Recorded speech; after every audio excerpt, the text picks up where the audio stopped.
ছেলেটি এক কোপে এই পুলিশটিকে মেরে ফেলে। আসলে এই পুলিশটি এই মহিলাটিকে ইচ্ছেমতো ব্যবহার করত, আর তার সঙ্গে সবসময় সে খারাপ ব্যবহার করত, আর যার ফলে তাকে প্রয়োজনীয় টাকা আর জিনিসপত্র দিত, আর সেই টাকা দিয়ে সে নিজের ছেলে মেয়েকে খাবার খাওয়াতো। কিন্তু এইসব কিছু তার ছেলের একদম পছন্দ ছিল না, আর ওই জন্য সে পরের দিনই কাজের খোঁজে বেরিয়ে পড়ে। আর এরপরে সে একটি কসাইয়ের দোকানে পৌঁছে যায়। সেখানে অনেকগুলো রক্ত দেখে সে ভয় পেয়ে যায়।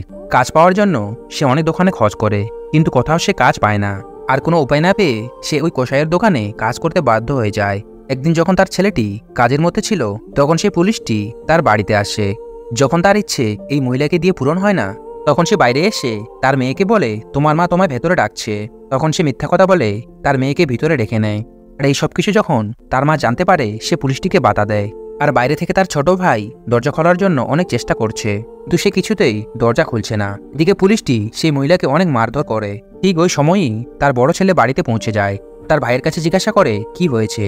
তখন তার ছোট ভাই সবকিছু খুলে বলে, আর তার সবকিছু কথা শোনার পর সে দরজাটি ভেঙে ভিতরে ঢুকে পড়ে। সে দেখতে পায় তার মায়ের হাত পা বেঁধে মাটিতে ফেলে রেখেছে।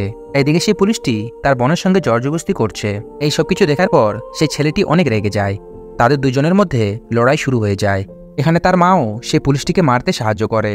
আর এরপরে পুলিশটি যখন মাটিতে মার খেয়ে পড়েছিল, তখন তার ছেলে সবজি কাটা একটি বটি নিয়ে আসে। তার মাথার মধ্যে এমন করে লাথি মারে তার গলাটি কেটে দুটো হয়ে যায়। পার্ট 2 দেখার জন্য ভিডিওটি লাইক করে চ্যানেলটি সাবস্ক্রাইব করে দেবেন।